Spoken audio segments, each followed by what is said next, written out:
Hi. Hi. Welcome. Thank you. It's my first time here. Welcome. If you've welcome back to the channel. If you've been here, watched the season 1 of Kragers Krossing, appreciate you coming back. If you're new to the channel, buckle up. This season we've got my beautiful daughter Madeline as a co-host. She did a couple of episodes, a couple of appearances in season 1, and sadly, you were a crowd favorite for all the wrong reasons. But for whatever, people like to watch train wrecks, you just can't look away from a train wreck. I think it's that coupled with the fact that you speak to me and treat me and look at me with absolutely no respect whatsoever. So Ditto. I think that's, people just love that, that edgy animosity. But anyway, so, season 2 of Kragers Krossing, which is the show that asks the question, can I become an actor at my age? But now you're really at your Kragers Krossing. You're heading off to start your budding acting career. You've made a choice at your crossing. Mm-hmm. But first I want to talk about real quick, you just finished a run of POTUS with our local Actors Repertory Theater organization. Tell us a little bit about how that went for you. It went really good. It was a really fun show. I've done about 10 productions with them. Not all of them acting. I think acting it's been 6. But this what are the others, like lighting or technical issues or whatever? Yeah, lighting. I already knew that, but see, as a good interviewer, I'm bringing you in.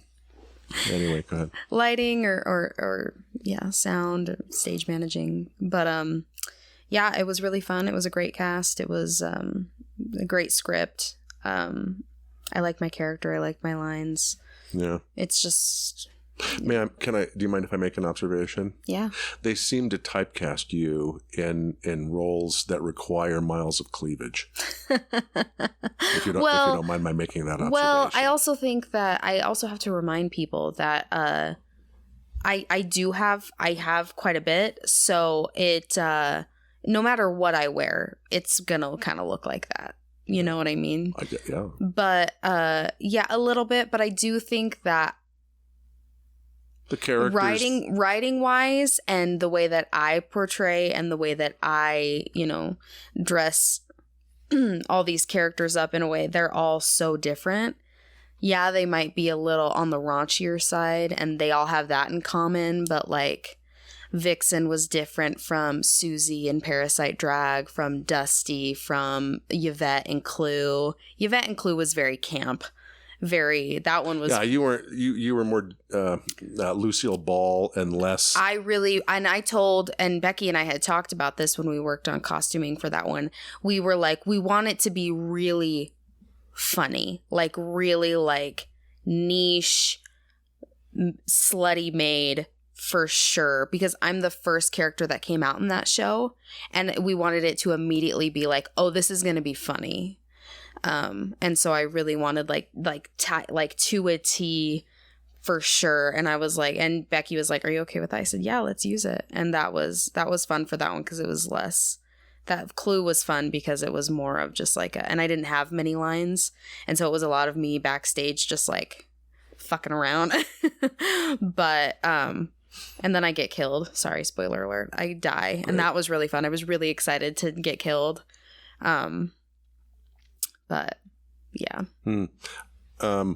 So I want to talk about your budding acting career. You've made this choice that you're going to give yourself a period of time to, get out from, live out the rest of your lease at your apartment. You're going to try to work a couple of 3 or 5 jobs and 3 or 5 and stockpile some money.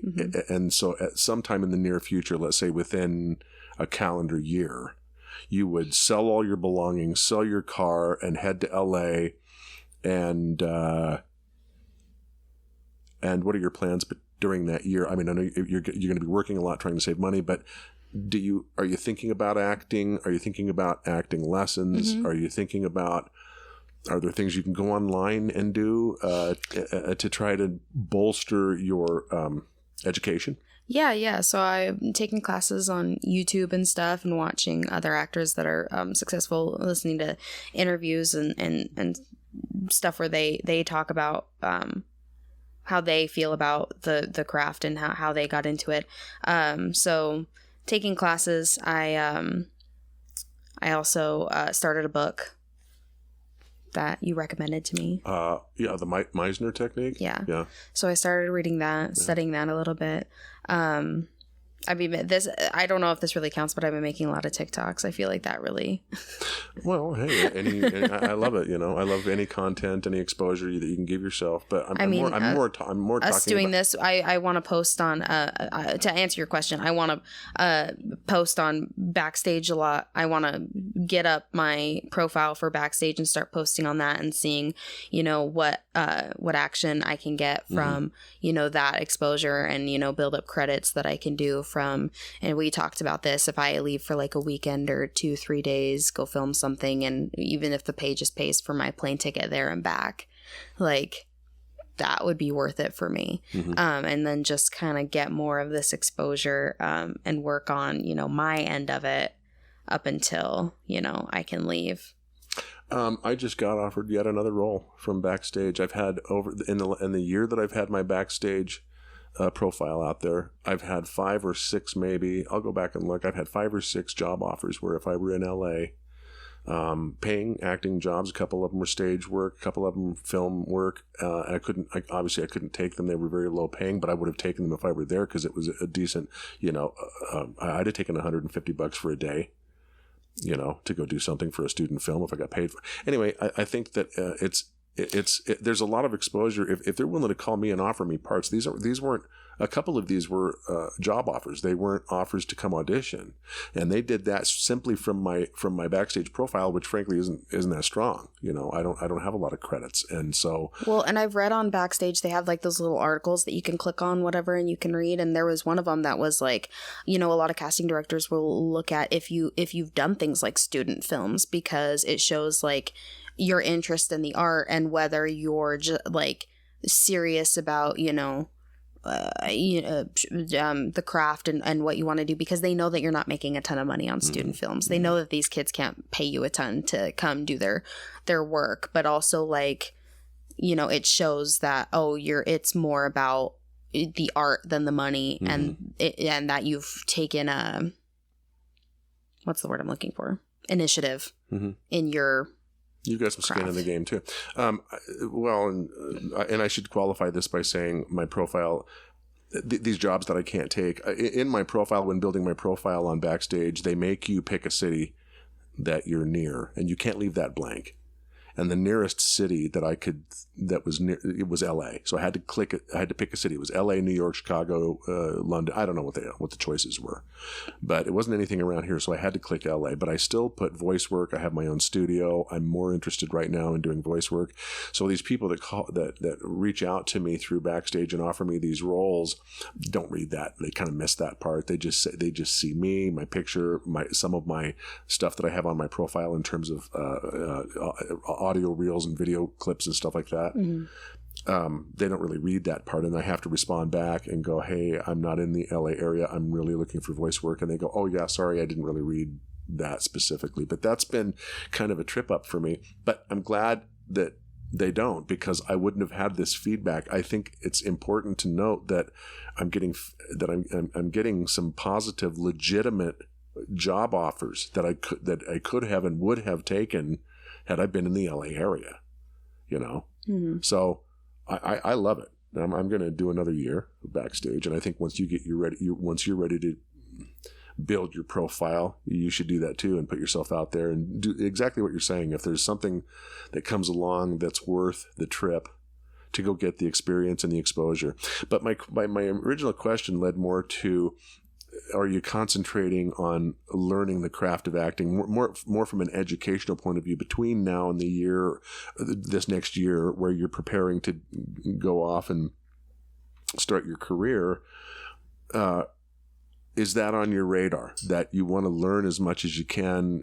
Like, I guess things that are popping into my mind are, you can take master classes of acting online. You can take accredited acting classes from acting colleges and schools, and is that on your radar, or are you waiting until you get to LA and you're going to kind of start that process then when you get there?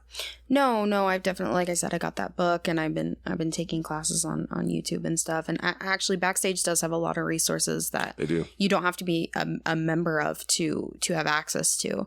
And so I've been reading a lot of the articles on there, and kind of because I think it's really easy to get into the whole, well, I don't have any experience, so no one's going to look twice at my profile.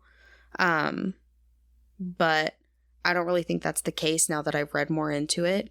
But yeah, just reading different methods and how other actors, look at roles. I actually, as much as I don't love him, Jared Leto has a lot of weird quirks and weird ways that he looks into roles that he takes, and when it comes to acting, and it's actually really interesting hearing him talk about it, because he is a really good actor. It seems to me, and I think you'll agree with me, you're obviously scratching the surface of acting, and right now I think your experience certainly has been character parts, character acting. Well, stage and film are two completely different animals. Agreed. And my question is heading towards what kind of acting interests you? Do you want to be a character actress? Do you want to be a serious dramatic actress? Do you want to be a film actress, a stage actress? Have you kind of compartmentalized and started to hone the direction you want to go with your acting, or is the sky the limit? You'll dress up as a hot dog for a commercial. Don't get me started. All the way, to Lady Macbeth. You know what I'm saying? I think the sky is the limit. Kind of. I mean, obviously, like dressing up as a hot dog is not my go-to. But if it paid well. I guess, but I think more of like what you said. Like I'd be just as interested in playing an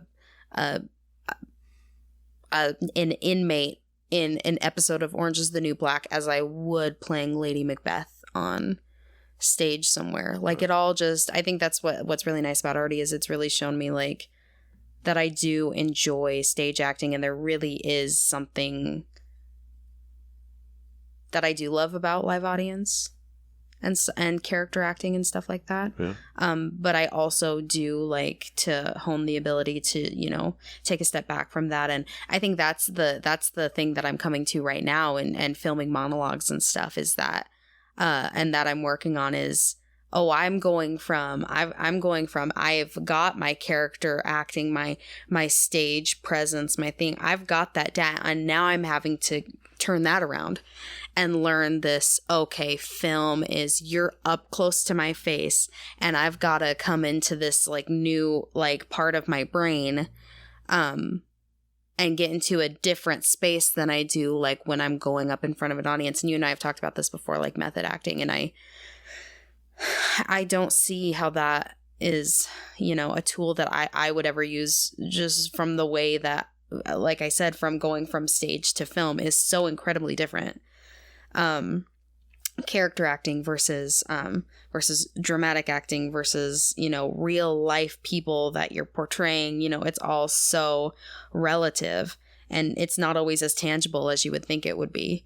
And you say something and you do a monologue and you film it 8 different times and you watch it back and you just go, and I feel like this is a good reason we're doing this together, because I can turn to you and be like, okay, just tell me if it's okay, because I'm gonna sit here and pick it apart for however long, and that is something that I've got to like let other people do, nip in the bud, and just be like, I've got to at some point be like, it's good enough, because I'm not going to be perfect. I'm never going to read anything perfect, but I have to get to a point where I can do a monologue, do it how I want, and be like, Tom Hanks says you've got the very first step is get out of your head how you look and how you sound. You've got to get rid of self-consciousness But I don't even think it's that. I don't think it's that. I think it's, and we have spoken about this. I need to believe me.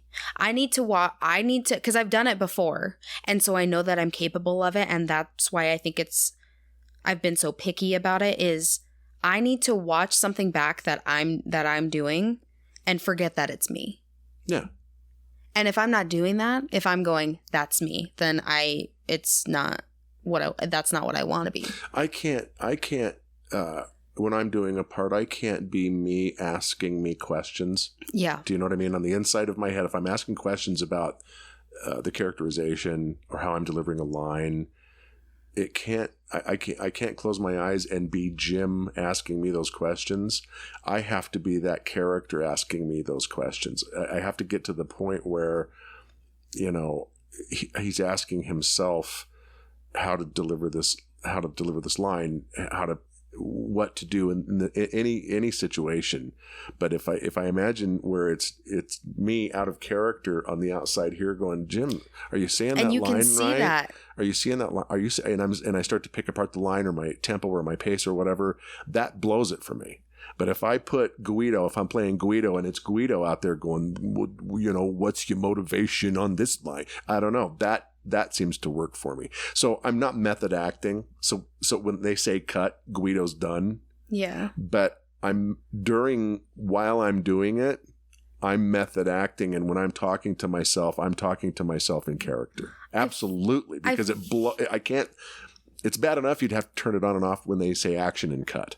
I feel, which is why it's hard, which is why film is a different hard than stage is a different hard. It's just different tools. It requires completely different tools. Different tools, but also you act to an audience. It's a differently. You interact with an audience completely differently than you engage a camera. I mean, it's a whole different, completely different ballgame. And you really have to get into this. You really have to hone the skill set of compartmentalizing and being able to. I find, and not just in acting, in a lot of aspects of life, how beneficial it is to lie to yourself, to lie to your brain, to convince yourself that, when you're working out, when you don't want to, you're doing something you don't want to do, if you lie to yourself and you lie to your brain, that takes you a million miles away. So when it comes to acting and you have to lie to yourself and be like, I'm feeling this way. After a while, you're like, I am feeling this way. And that's where you get like that behind the eyes, which is, again, why film is so much harder, because you're this close to your face. But you're not feeling that way. I'm not feeling that way. Guido's feeling that way. So when you're trying to you are. If I'm Guido, I hate that that's the example that we're using. If I'm Lady Macbeth, and I'm going... This is the wrong question. I'm going, I feel this way and this way and this way, and you really have to go from that perspective and be like, this is how I'm feeling, and however, using Lady Macbeth as an example, she's fucking crazy.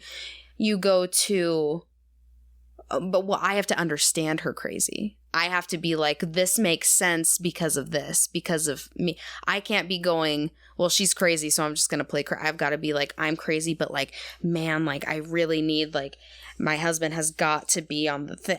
Everyone is in the way and everyone is after us, and we have got to be super into that. And you have to lie to yourself and be like, these are actually the feelings that I'm feeling, or you don't get that behind the eyes, which is what I'm looking for, which I know that I'm capable of because I've seen myself do it before, which is just the whole battle that I'm facing right now with recording stuff for backstage. I hear you. But let me ask the question this way. And I've seen this a couple of times in interviews recently on talk shows. They ask actors, can you make yourself cry on cue? And how do you make yourself cry? How do you make yourself cry? Not a part that you're playing, not a character that you're in. They always ask the question, how do you, Maddie, make yourself cry? And of course, a lot of times the answers are, well, I lost my mother at an early, and they share a personal story. And they're sharing a personal story of how they can think of something that happened in their personal lives and they can make themselves cry. But the question isn't that. No. The question is, can Guido cry? When he needs to, when he feels it, when he has to, in the moment? Can Guido cry? Can I put myself in Guido's skin and then absorb the moment and the dialogue and what's happening around me? And if that makes me weep, then I weep. But it's never asked that way. The question is never asked that way, and I think it's asked incorrectly. They're not asking me how does Jim Krager make himself cry? I make myself cry by thinking about striking out at slow pitch softball. It was the only game I ever asked my parents to come to. Makes me cry Jim every time. cries when he thinks of me falling down the steps of the front porch a couple weeks ago. That kills me. That's my kryptonite, man. Maddie falling down, which she does from time to time, and I just go, "Oh my God, are you okay?" Because it's never like a little fall. It's always like a colossal, like the latest one off the front porch was a full-on face plant, that dude. was bad. And I was just like, and she looked up at me with this terror, and I'm Hoping that he didn't I'm see it. sitting in the car in the driveway, but she looks up at me, and her first look was, "Why did you push me off the porch?" No, I think I looked up to see if you saw it because one, I was really hoping you didn't, and two, I knew that you would feel bad because you would know that I was hurrying because I was parked in the driveway and I'm not supposed to park in the driveway and you had pulled in behind me, and so I was like trying to hurry out the door, and so I knew you were gonna feel bad, so I was like, oh fuck, I hope he doesn't see that. And then Mom came out and it was like, oh my God, and it was so dramatic. All right, so back on topic. I felt like I've kind of felt like the end of last season. I'm just gonna crying. segue. Wait. We were talking I was about in the middle of a segue. All right, go ahead. Finish up crying. You ever go heard ahead, cry. Okay, so I don't like, because you can look up and you can study, a different way, and there's like a million different ways that actors used to get themselves to cry to get there. I don't like the ones where it's like you have like think of something sad in your personal life. I don't like that because I feel like at some point that might work like the first one or two times, but at some point that I'm going to become numb to that. And also I just don't like the thought of manifesting bad shit happening, like my dog getting hit by a car or my mom being sick. Like, and that comes back around to what I was saying a minute ago. When I give myself when I'm talking to myself and I'm in character, it's my character out there. But if I'm having to cry, if I'm having to feel that emotion, and it's Jim Krager out here going, "Jim, this is how you cry," there's a disconnect there. But you have to think of when something bad happens to, when you're looking at someone, a movie, let's say a movie that makes you cry, or something that bad happens to someone that's close to you and that makes you upset. It's kind of that same feeling where like when I watch Anne Hathaway sing I Dreamed a Dream in Les Mis, it makes me cry every time because I can go, yes. And you agreed with me the last time we watched it. I've never cried at that scene. I get zero emotion from that scene. Whatever. Okay, so it's because it's now, not anything that's Marley, when Marley dies and he tells him he's the greatest dog.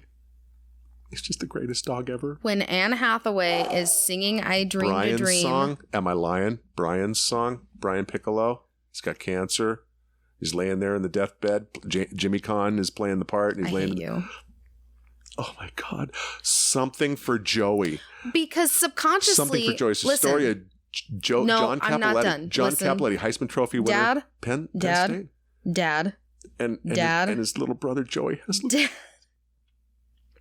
Joey lives with pain every day. When you are watching someone else, if something is making you cry and it's something that's happening to someone else, it's not happening to you. And subconsciously, when you're watching a film where this is not happening to me, this is not real, this is not, but that feeling that you get because you are feeling what they're feeling, even empathy. If it's in the most minuscule sense. And I was listening to this guy the other day talk about, and I was watching Crying on Cue or whatever. And he's like, that's the feeling that you pull from. Empathy. Absolutely. And that has worked really well for me because I'm overly empathetic, like to a fault. So I can't finish anything super realistic, real life, like Dexter. I couldn't get to the end of because he almost gets caught every episode. And I feel like I'm almost getting caught. I couldn't finish Breaking Bad. This is giving me anxiety. Yes, I couldn't finish Breaking Bad for the same reason. I'm so emotionally invested. Then you should understand why I can't watch Black Mirror. I cannot watch Black Mirror. Yeah, because it's an indictment on your fucked up generation. It gives me such anxiety. I'm sorry.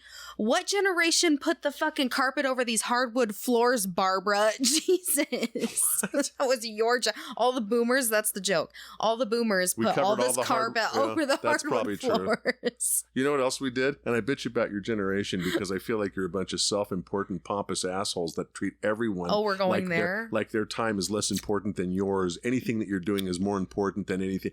But and you don't have to call people back, you don't have to text people back, you don't have to return this.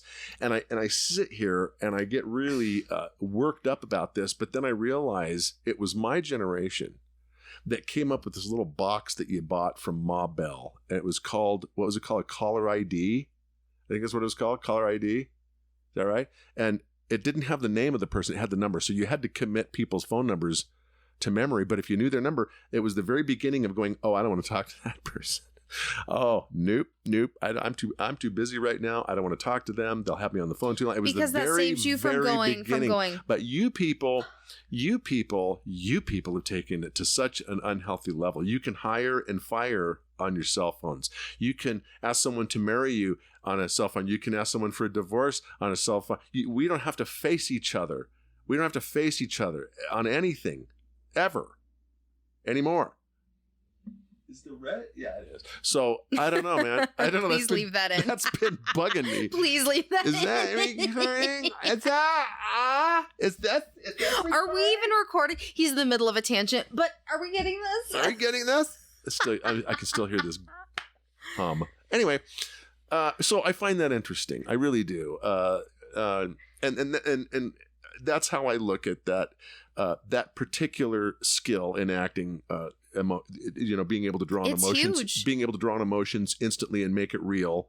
But I guess there's a lot of different ways to look at that. A lot of different ways to trick yourself into doing that. I was kind of making that observation this morning. I'm doing TikToks for this Bowflex challenge I'm doing.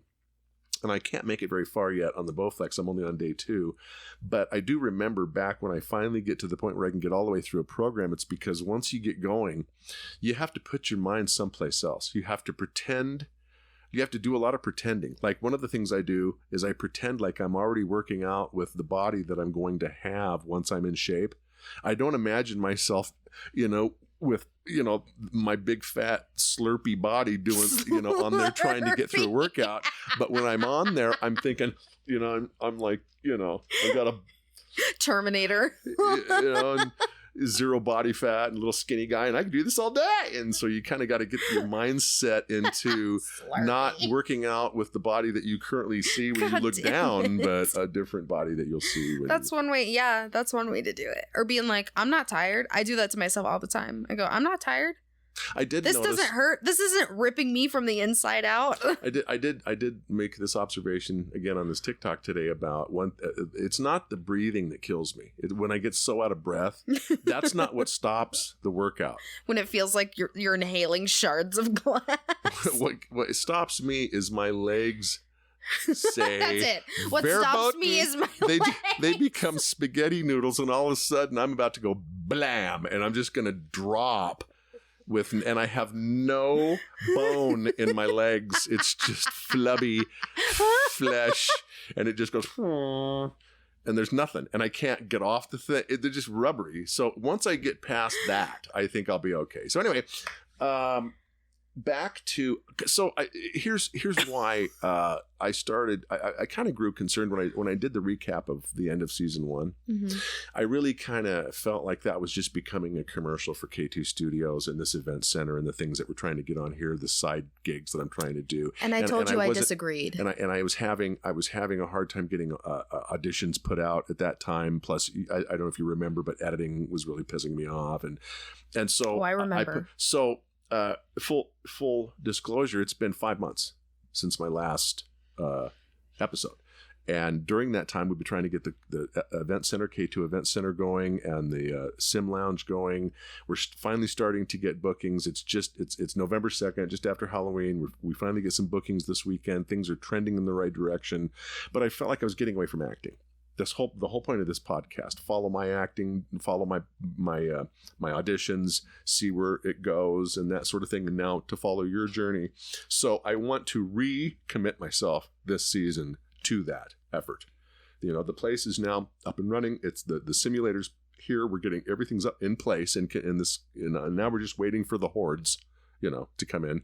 So I want to refocus on acting, getting at least at first trying to do some more voice acting through ACX and backstage, and get myself out there.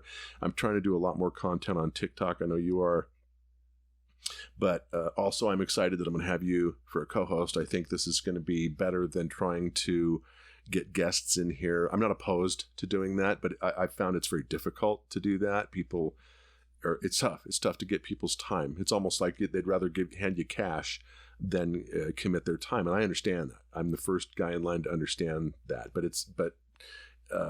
I like where this is headed. I'm excited for your journey. I'm excited for the crossing that you're about to take. And I almost want to chronicle that more than my own. But we're going to follow our journey along. Mm-hmm. So what is your very next step? You don't have a part in the next play or two at the Artie, right? So you're just working a lot. You're trying to get through your... I was not cast in Dial M for Murder. Jim Beck. No, I'm kidding. But but they're not doing it the noirish way. They're going to do it a modern way. No, not like, here, see? They're not going to do that. No, it's like, my Tommy gun, see? No, they're not going to do Ray that. Milland, not... that was my first black and white film. Do you know that? The first black and white film I ever saw was Dial M for Murder. I didn't know that. Mm-hmm. Thank you. You're welcome for that little tidbit of information. Hey, if that's ever a security question, you'll know the answer. Thank you. Like I'm going to remember that in 3 minutes. So, okay. That and then Arsenic and Old Lace. Watch that. What are we going to do? So this week, we actually have a booking this evening. Some people are going to come in and have a Halloween party. A little bit late for Halloween, but it's the week. It's the weekend. I get it. Halloween was on a Thursday. It's Saturday. This is a Saturday night. Yeah, and I hope a lot of people show up dressed up and stuff. I can't wait to see the crowd. It's a little bit of a late booking, but I'm still looking forward to it. So I can't wait for that to happen. But then we're going to hit it hard. Like tomorrow, I believe we're going to be here all day in the studio, just being content creators. Yeah, like an MFer. I need to learn how your system works, because I find that I like doing the TikToks. I like doing the TikToks. Even like when at first I wasn't really doing it because of that whole "this is dumb" and people are gonna be like, "What the fuck is she doing?" Because you make fun of people that do TikToks. But I just like doing it because it's fun and it makes me laugh, and I like editing videos and stuff, and I know how it works. So I think the thing is, like, if I could do the same thing out here and it's just little short things that I throw together really quick and it's easy, but I find it really fun. But I think if I get that into this, then I would get a lot more done. Interesting. Because the TikToks are just fun. They're good. They're fun. But yeah, we should do, I've got plans. As a matter of fact, tomorrow I'm going to have you help me shoot a YouTube short called Choices, which I'm going to do. I'm going to get really dressed up and do a fine version of a lecture that I like to give on choices. But it's not necessarily it's not a scripted lecture. It's just a rant. It's a stream of consciousness kind of thing. It's a stream of consciousness, but I'm going to put myself on a timer. Lecture.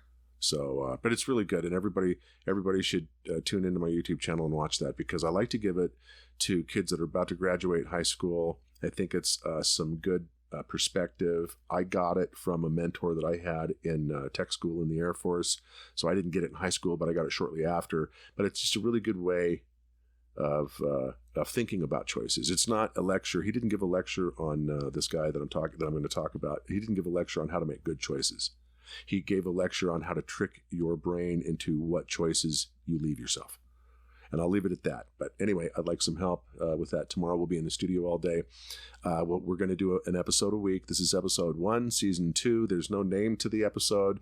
I'm going to start doing some backstage auditions and ACX auditions again this week, and I will try to chronicle that through picture and video. What can we expect from you this week, Maddie, along those lines?